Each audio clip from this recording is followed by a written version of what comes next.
Hello tax professionals! Today, I'm diving into the Sales Tax Act 1990, particularly focusing on the tax on taxable supplies in Pakistan.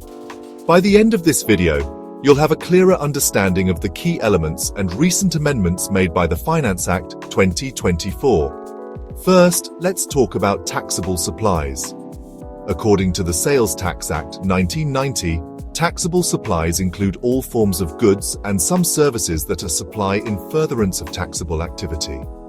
These are subject to sales tax at the standard rate, which is currently 18%. Now, what constitutes a supply? A supply involves the sale, transfer, lease, or provision of goods and services. This broad definition ensures that most commercial transactions fall under the purview of the Act. An important update from the Finance Act 2024 is the increase in the threshold for registration. Previously, businesses with an annual turnover of 3 million Pakistani rupees were required to register for sales tax. Now this threshold has been increased to 3.6 million Pakistani rupees. This change aims to provide relief to small businesses. Another significant update is the introduction of electronic invoicing. Under the amended Act, businesses are now required to issue electronic invoices for all taxable supplies. This not only ensures better compliance, but also facilitates efficient tax collection. Let's also touch on input tax credit, which is a crucial component for businesses. Businesses can claim a credit for the sales tax paid on their purchases, which can be offset against the sales tax collected on their supplies. This mechanism helps in reducing the overall tax liability.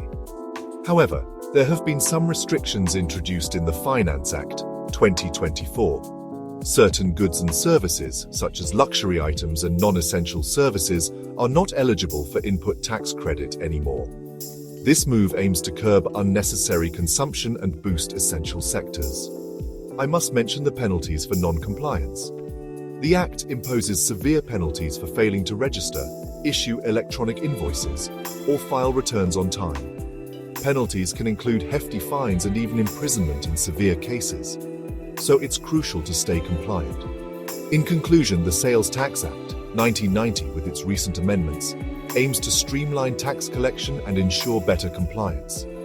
Being aware of these changes is essential for all tax professionals to advise their clients effectively. Thanks for watching.